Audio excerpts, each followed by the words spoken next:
문대원의 위클리 매거진.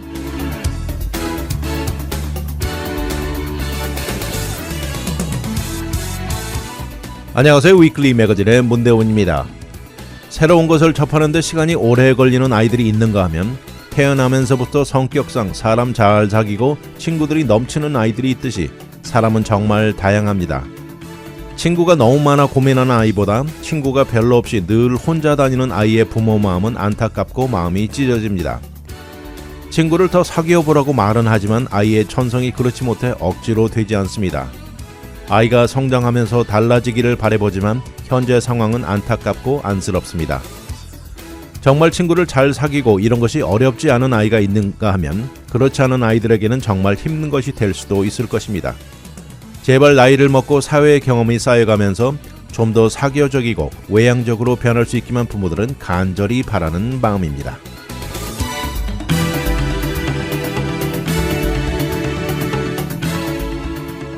오늘의 토픽은 Zombie Buildings, 빠져나가는 두뇌, Manufacturing의 감소, 불리한 경쟁, 그리고 기적 같은 생존입니다.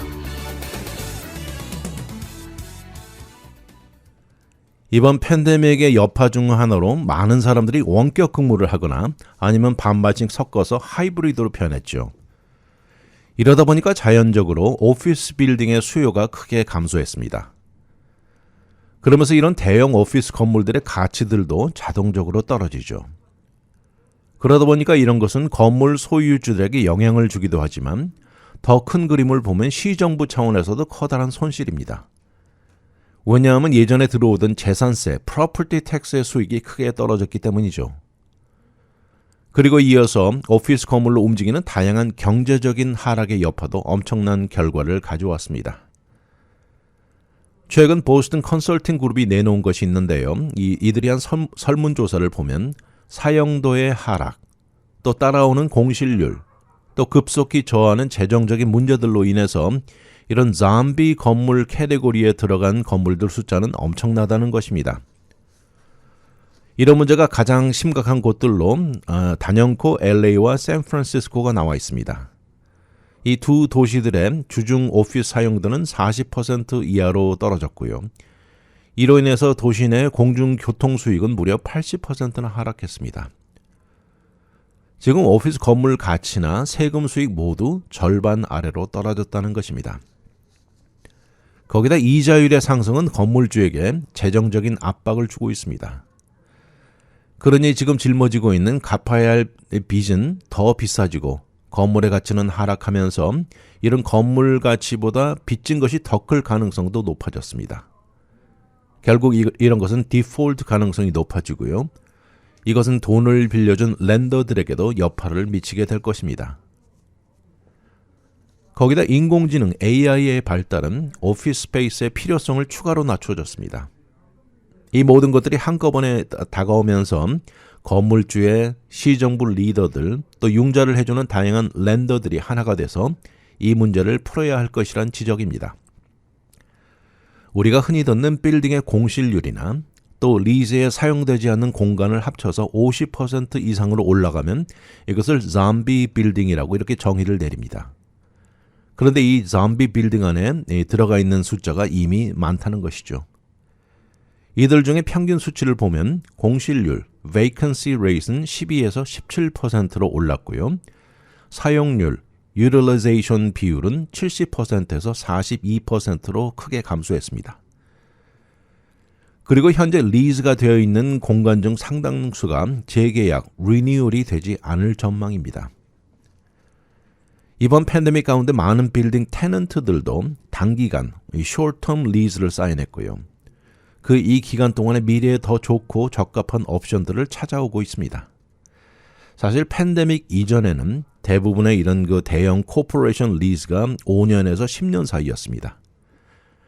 그렇지만 이번 팬데믹 기간 동안 단연코 5년 이하였고요.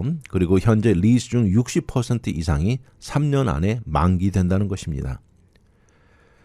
그러니까 현재 상황이 계속 지속된다면 3년 후에는 리즈의 재계약이 줄어들면서 전체 오피스 공간 중 15억 스퀘어풋이 무의미라는 결론이 나옵니다.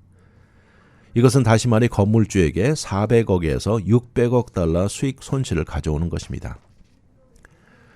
공실률과 저조한 공간 사용도만이 빌딩의 좀비 캐테고리 안에 들어가게 만드는 것은 아닙니다. 뛰어오르는 이자율은 현재 가지고 있는 빚을 한층 더 비싸게 만드는 것이죠. 그래서 새로운 론을 얻거나 리파이낸스를 하는 것이 한층 더 주저되게 만드는 것이죠. 상대적으로 건물 가치는 하락시키는 것인데 그러니 결국 수요 감소에 이자율 상승 이런 최고의 악조건들이 물리면서 건물 가치는 팬데믹 이전에 비교하면 앞으로 12개월에서 36개월 동안 약 40%의 하락이라는 계산이 나옵니다.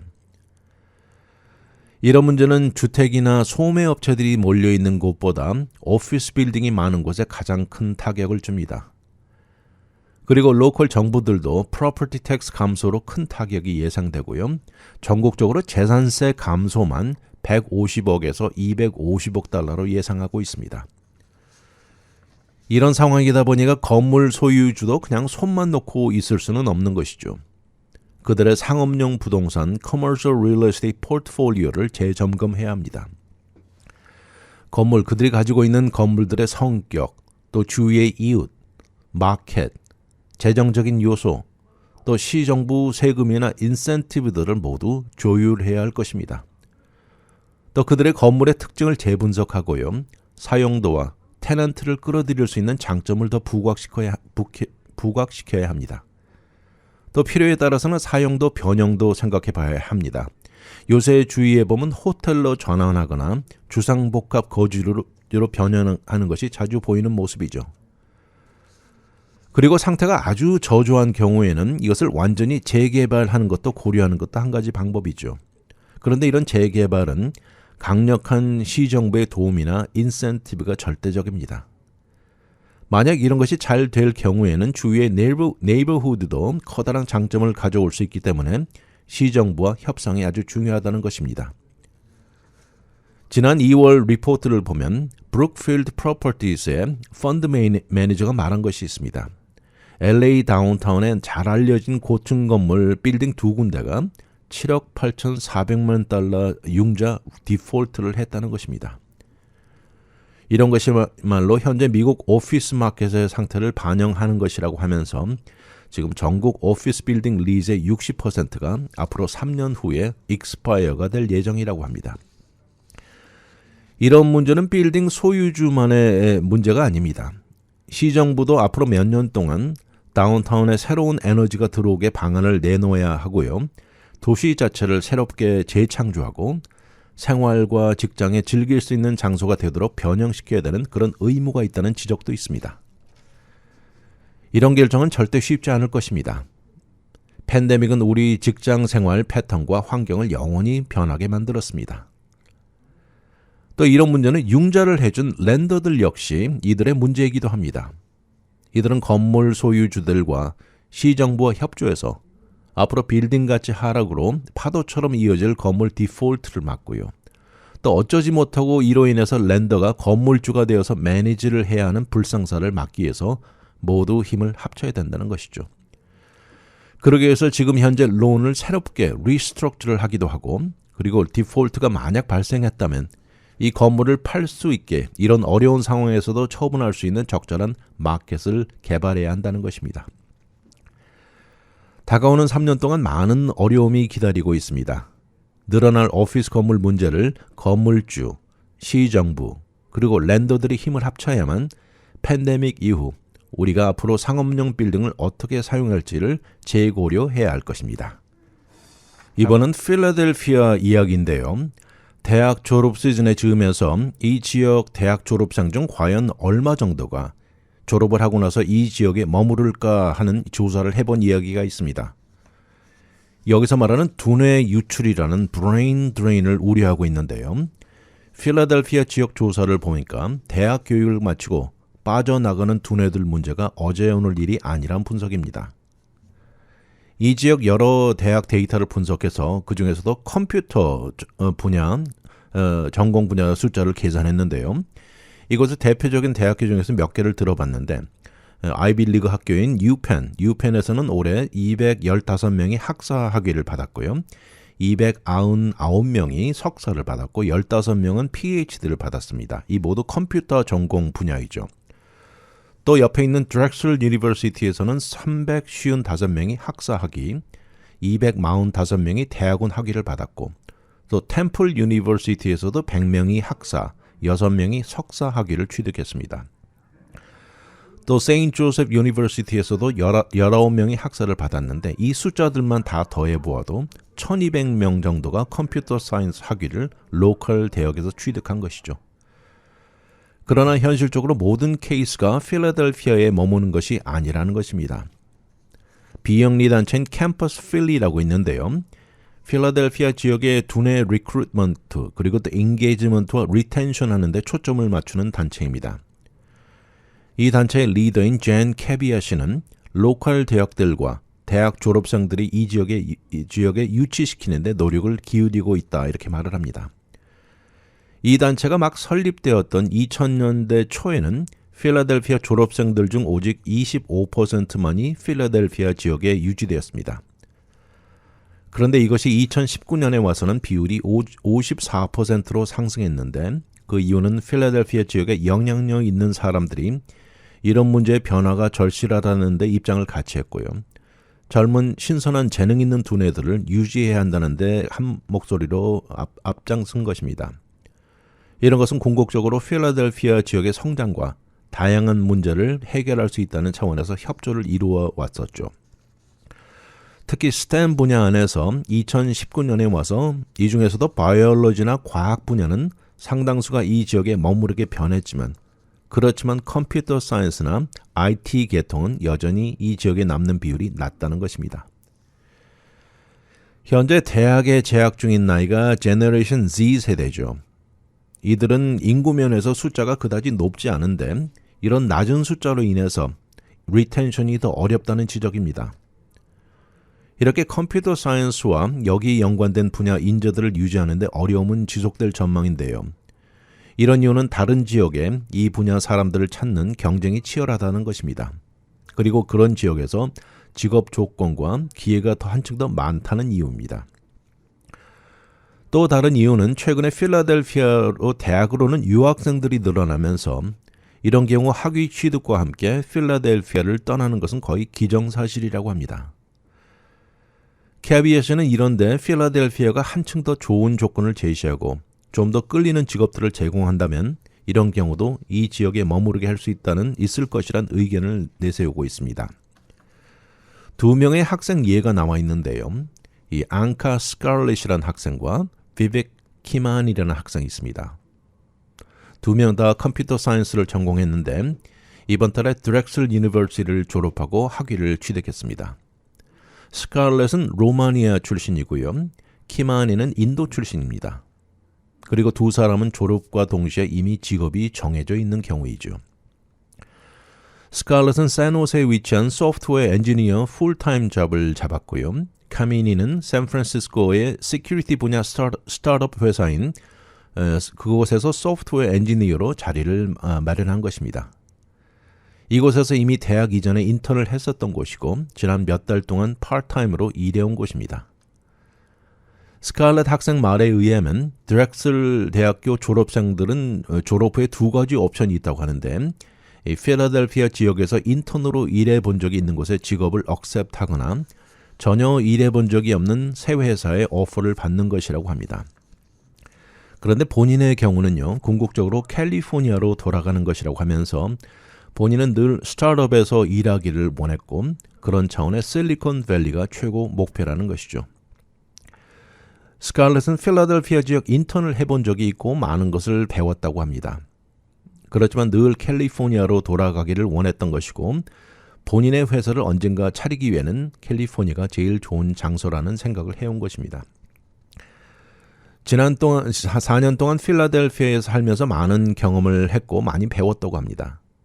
이곳에서 형성한 네트워크로 아주 절실하다는 것인데 그렇지만 본인은 추운 곳은 너무 힘들다고 하면서 기후가 따뜻한 곳을 늘 선호해 왔다고 웃습니다. 이렇게 필라델피아는 많은 학생들에게 인기 있다고 합니다. 다양한 커뮤니티 칼리지에서부터 아이비 리그 대학까지 다양함을 제공하기 때문인데요. 미국 내 다른 대도시보다 비교적 생활비가 저렴하면서 이것도 큰 요소라고 합니다. 이러함에도 캠퍼스 필리는 앞에 말한 스칼렛과 카미니 케이스와 달리 유학생들 중은 약 40%는 졸업한 다음에 필라델피아 지역에 머문다고 합니다. 아마도 이런 것은 드렉슬 대학 측의 협조가 큰 이유로 보고 있습니다. 드렉슬 유니버시티는 컴퓨터 사이언스 이 분야의 대학장이 마련하는 것을 보면 대학 측은 학생들에게 졸업 후 어디로 갈 것을 강요할 수는 없다 이렇게 말을 하면서요. 그렇지만 이 지역에 두뇌가 머무르면서 필라델피아의 성장에 기여하는 것을 원한다 이렇게 말을 했습니다. 이런 차원의 드렉슬 유니버시티 컴퓨터 사이언스 과장은 이 지역의 Corporate Partners 프로그램을 통해서 산업계와 재학생들 간의 파트너십을 이루게 해주고 있습니다. 이런 차원의 기업들이 클래스를 직접 방문하기도 하고요. 네트워크 이벤트도 개최해주고 또 이 분야 산업계 패널에 참여도 가능하게 해준다는 것입니다. 이런 예로 코어 프로그램은 필라델피아 지역 회사에 졸업하기 이전에 6개월 동안 일하게도 해주는 프로그램입니다. 그리고 나서 나중에 졸업을 했을 때 직업을 찾을 때 아무래도 이미 익숙해진 곳에 돌아올 확률이 높다는 것이죠. 이런 코어 프로그램을 통해 학생과 연결을 해주는 것만으로도 다양한 회사와 다양한 커리어의 네트워크를 형성해 줍니다. 서로 더 잘 이해할 수 있게 해주는 것인데 이것이 큰 차이를 가져온다는 것입니다.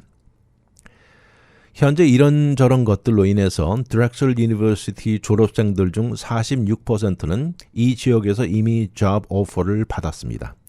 근데 이런 회사들 이름 중에 유명 이름들이 상당히 많습니다.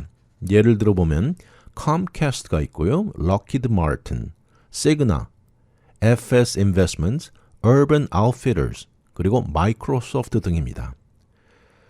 필라델피아 지역이 대학들과 대형 회사들 파트너십을 통해서 이 지역 대학을 졸업하고 다른 지역으로 빠져나가는 두뇌를 유지하는 데 좋은 결실을 보고 있습니다. 제조 산업이라 그러죠. Manufacturing은 현재 글로벌 차원의 급격히 수요가 약해지면서 미래를 어둡게 만들고 있습니다. 미국뿐만 아니라 이런 것은 유럽 전 지역에 지난 5월 들어서 공장들이 새로운 주문이 급감했다고 리포트를 했는데요.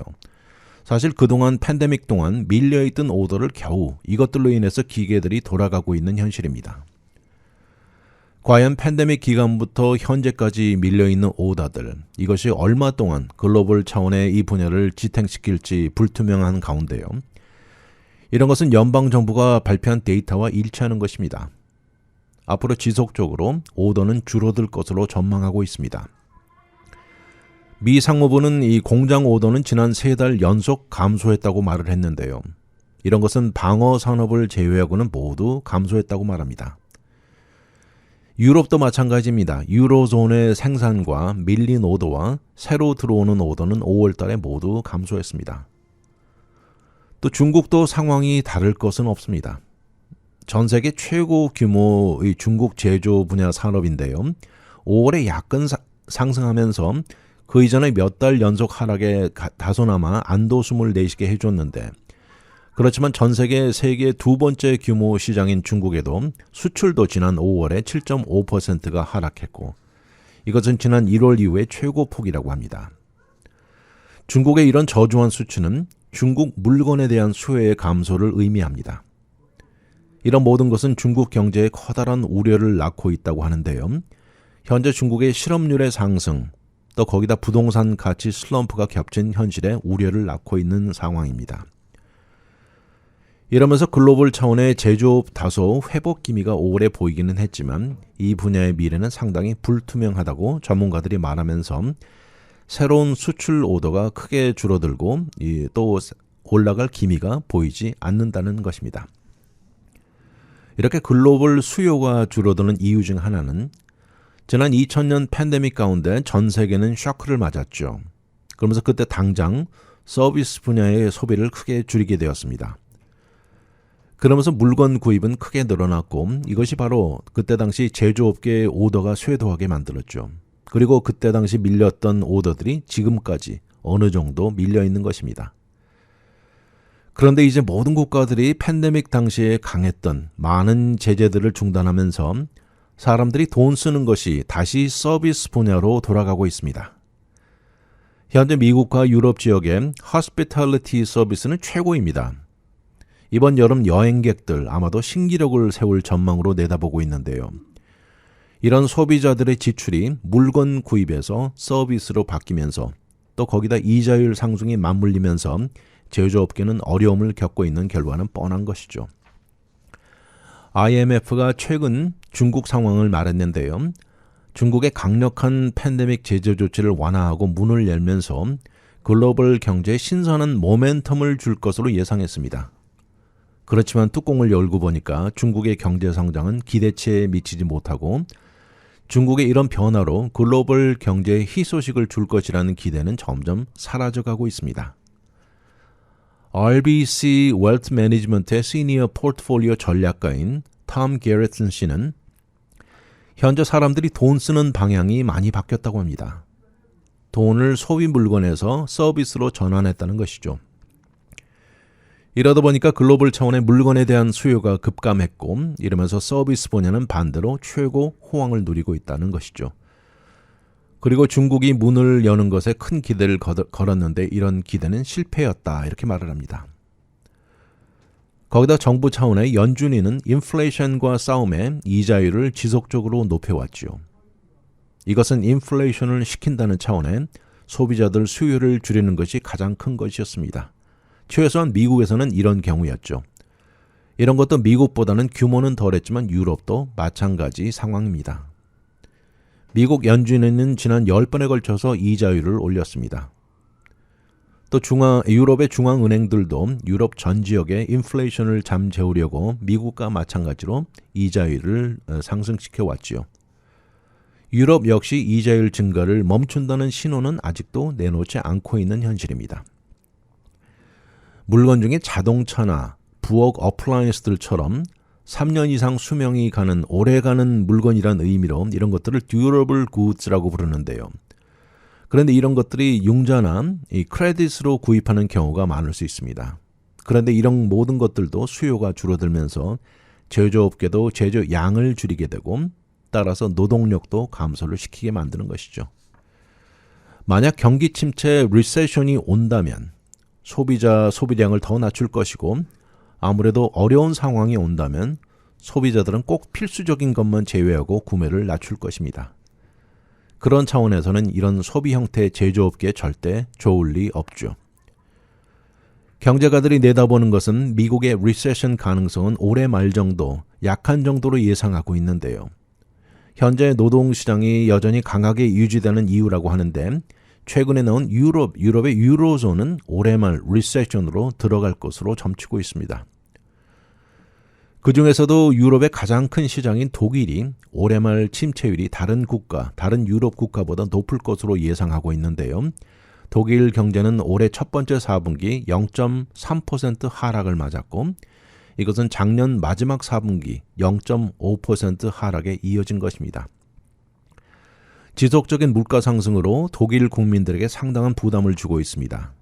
매 가정마다 지출 액수가 1.2%가 하락했고요.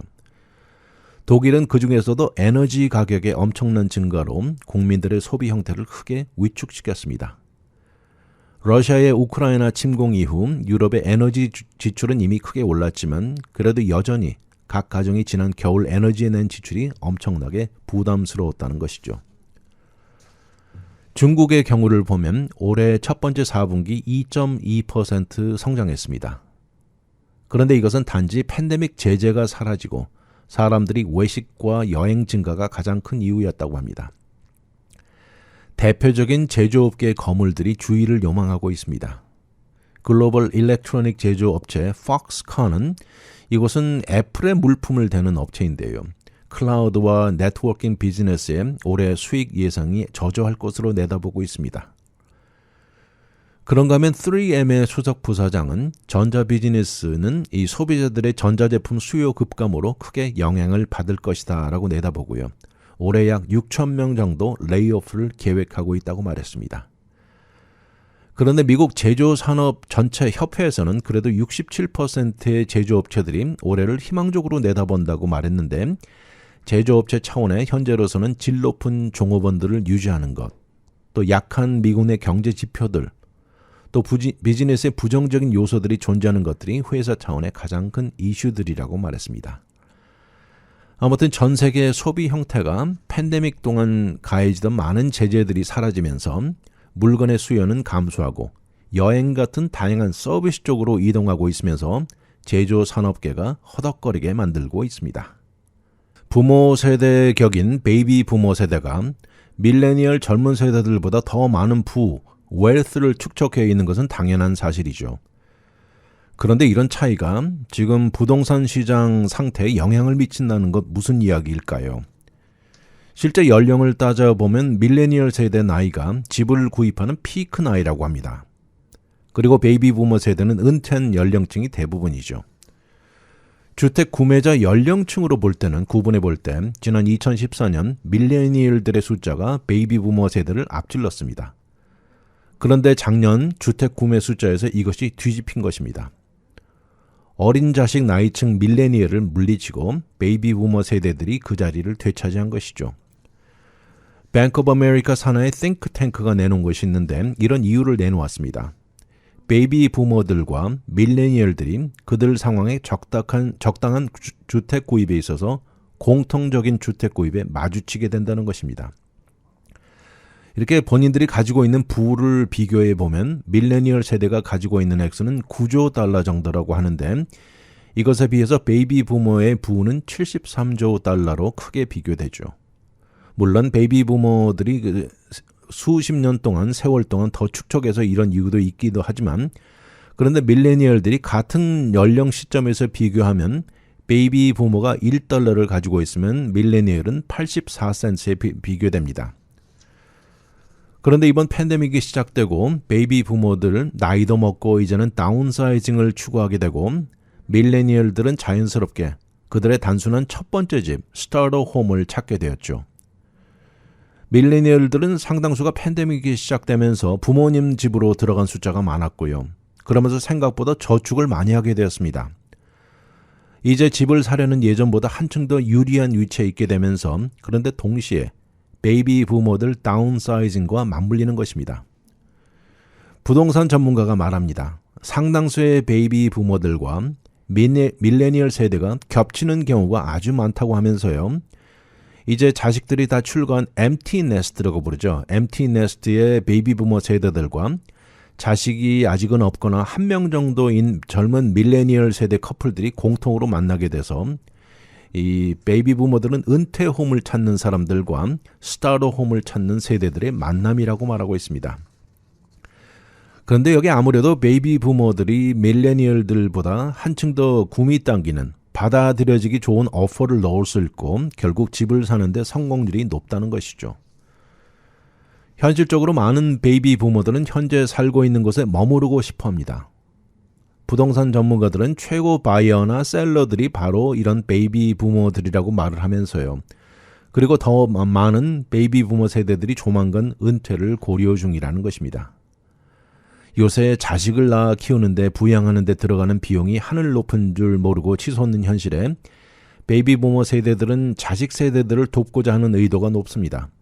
그런 이유로 집을 팔고 밀레니얼 자녀들 가까이 이사를 고려 중입니다.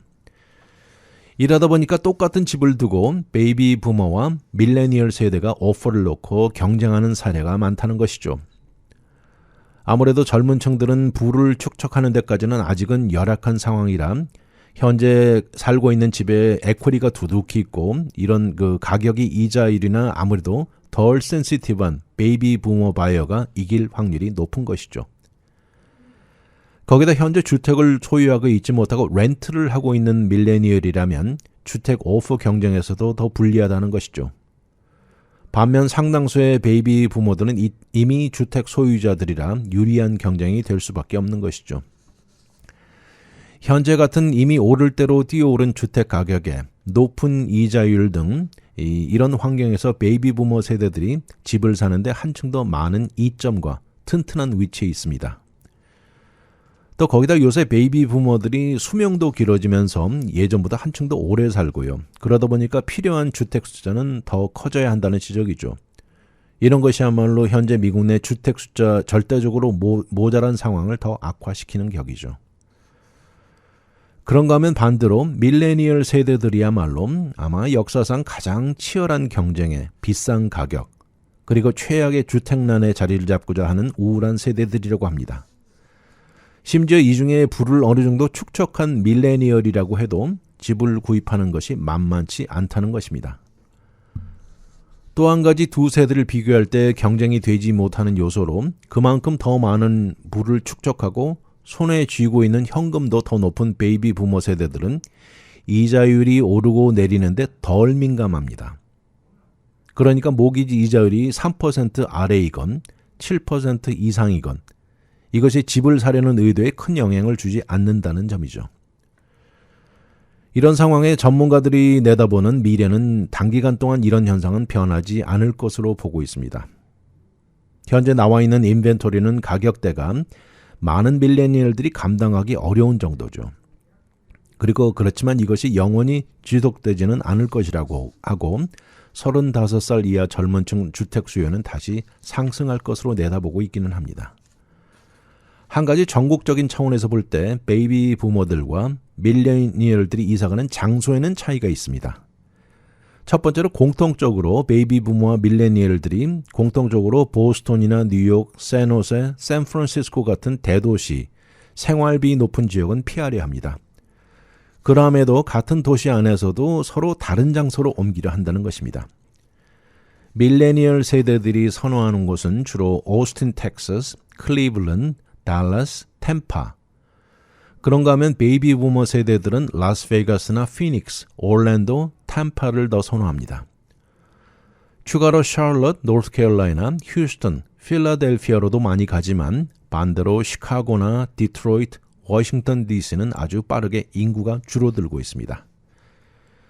이런 현실에 인구가 늘어나는 곳에서는 렌트 가격도 아무래도 증가하면서 예를 들어서 오스틴 같은 경우에는 렌트 가격이 11%가 올라갔고요. 올랜도도 14% 상승을 기록했습니다. 오스틴 같은 곳으로 이주하는 상당수가 밀레니얼들인데 지속적으로 일단은 렌트를 할 예정이지만 앞으로 꾸준히 늘어나는 인구 증가는 장기적으로 주택 가격도 올라가게 만들 것이라는 지적입니다. 아무튼 주택시장에 다운사이징을 하는 부모 세대들이 그리고 또 첫 번째 스타터홈을 마련하는 밀레니얼 세대가 부딪히면서 불리한 경쟁을 벌이고 있습니다. 이번에 남미 국가 콜롬비아죠. 콜롬비아에서 기적적인 구출, 생존 이 얘기 들으셨는지요? 바로 아마존 정글에서 40일 동안 살아있던 어린이들이 기적적으로 살아남아서 구출됐습니다. 이 중에 제일 큰 아이가 13살짜리 레슬리 하코보 본바이레고요. 또 이어서 9살짜리 솔렌시, 4살짜리 티엔 노리엘, 그리고 이제 막 1살 돌이 된 신생아 크리스천 이렇게 어린 4명의 아이들이었습니다. 비행기가 추락하고 40일 동안 아마존 밀림 정글에서 생존해 있었는데요. 이들은 원주민 어린이들로 정글 안에서 과일을 따먹고 어머니에게 배운 생존 방법으로 살아난 것입니다. 비행기가 추락했을 당시에 엄마와 파일럿 그리고 또 다른 성인은 모두 사망했는데 아이들 홀로 아마존 정글에 드글거리는 독사뱀의 제과 등 수많은 위험 속에서 살아남은 것입니다. 싱글 엔진 세스나 프로펠러 비행기였는데요. 그런데 5월 1일 엔진 문제로 콜롬비아 남부 지역에서 추락했습니다. 그리고 레이더에서 사라진 것이죠. 비행기의 잔해는 2주 후에 발견되었는데 그 비행기 안에는 세 구의 성인 시체가 있었고 그런데 아이들은 없었던 것입니다. 이 아이들은 아마존의 후이토토 원주민 커뮤니티에서 사는 아이들인데 이들은 사람이 도저히 살 수 없는 깊은 아마존 정글 속에서 구출 작전이 이어진 것입니다. 추락 지역을 중심으로 헬리콥터는 매일 돌았고요. 녹음된 할머니 목소리로 구출하고 있다고 아이들이 듣기를 바랬습니다. 그리고 아이들에게 한 곳에 머물러 있으라고 그런 메시지였죠. 며칠이 지나고 아이들의 아버지도 구출 작전에 참여했습니다. 오퍼레이션 호흡이라는 이름이 지어진 구출 작전이었는데 150명의 군인, 또 원주민 중 200여 명이 자원봉사자들이었고요. 그리고 10마리의 벨지안 셰퍼드, 이 개들도 출동했습니다. 125 스퀘어 마일 면적을 샅샅이 찾았는데요. 이렇게 하루가 지나고 이틀이 지나고 몇 주, 한 달이 넘어간 것입니다. 그러면서 아이들의 생존 가망성은 점점 낮아지게 느껴지고 얼마나 구출 작전이 어려웠는지 이것은 아주 빽빽한 카펫 안에서 눈에 보이지도 않는 벼룩 한 마리 찾기보다 더 힘들었다는 표현을 쓰고 있습니다. 이렇게 시간이 지나면서 구출 작전에 참여했던 일부는 집으로 돌아가기도 했는데 그러다 지난 금요일 무전기에서 터져나오는 목소리였습니다.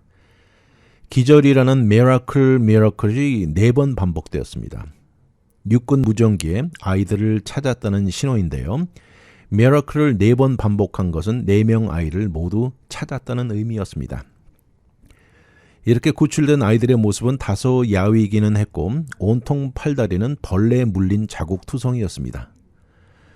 그러나 4명 모두 위험한 상태는 한 명도 없었고 이들이 이렇게 살아남을 수 있었던 이유로 전통적인 원주민들에게 전해지는 정글에서 생존 지식이 큰 역할을 했다는 것입니다. 정글이 얼마나 빽빽한지 햇빛이 바닥까지 닿지도 못할 정도입니다. 나무들은 40에서 50m 높이로 서 있고요. 어른들도 자칫하다가 20m 정도만 다른 사람에서 벗어나면 정글 속으로 묻혀버린다는 것이죠. 발견 당시 아이들은 진흙투성이 숲속 바닥에서 발을 보호하려고 헝겊으로 둘둘 쌓여 있었고요. 구출 당시 정글이 얼마나 두꺼운지 헬리콥터에서 위로 끌어올려야만 했던 것입니다. 이렇게 콜롬비아 수도 보고타 병원에 아이들을 보러 간 할아버지 피덴시오 발렌시아는 기쁨을 말로 표현할 수 없다고 말했고요. 이모인 다마리스 무쿠투이는 라디오 스테이션과 인터뷰에서 아이들이 탈수 현상이 있지만 벌레에 물린 것 외에는 모두 건강하다고 말했습니다. 아이들은 정글 안에서 원주민들에게 잘 알려진 정글안 열대우림 과일들이 이것에 대한 지식으로 파리나, 카사바 플라워 등을 먹고 생존해 있었다고 말하고요. 파리나가 다 떨어지고는 씨를 먹었다고 합니다. 아이들은 그중에 제일 맏딸인 레슬리 때문에 살았다고 말을 하는데 레슬리는 정글에서 살아남는 지식을 알려준 엄마 때문이었다고 말합니다. 구조팀은 사실 구출 작전 도중에 아이들에게서 약 20에서 50m 가까이 2번이나 지나친 적이 있다고 말을 하는데요. 제너럴 페드로 산체스는 이렇게 말을 하면서 그 2번 모두 아이들을 그냥 지나쳐버린 것이라고 말합니다. 아이들은 너무나 지쳐 있었고 겨우 살아남아서 숨쉬고 과일에 손 뻗칠 정도였는데 정글 안에서도 물 한 방울씩 입을 적셔왔다는 것입니다. 구출 작전 동안에도 헬리콥터에 있는 군인들은 먹을 것을 정글에 떨어뜨리면서 아이들이 발견하기를 희망했던 것이죠. 그리고 아이들이 생존을 지속할 수 있기를 바랬던 것입니다. 밤에도 구출 작전을 지속할 수 있도록 밤을 밝게 하는 플레어를 연속 쏘아댔던 것입니다. 그러다 그 아이들이 살아있다는 증거를 몇 개 발견했는데요. 발자국도 몇 개 봤고 신생아가 마시는 병이 발견되기도 했고 이빨 자국이 있는 먹다 남은 과일도 발견했던 것입니다. 아이들을 발견하고 구조팀은 아이들을 보온 담요에 덮어주고 제일 어린 애기 크리스천은 구조팀 한 멤버 팔에 안겨 있는 모습으로 사진도 같이 찍기도 했습니다.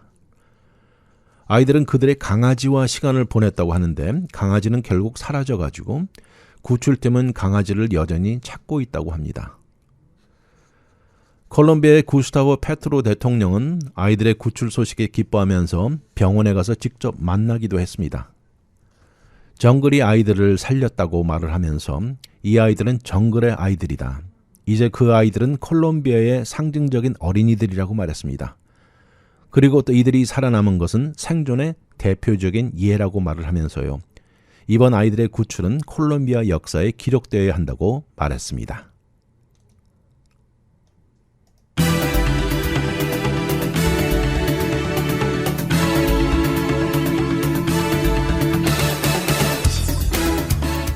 비행기 추락으로 어른들은 모두 사망한 가운데 어린아이들 4명이 아마존 정글에서 살아남은 것은 정말 기적입니다.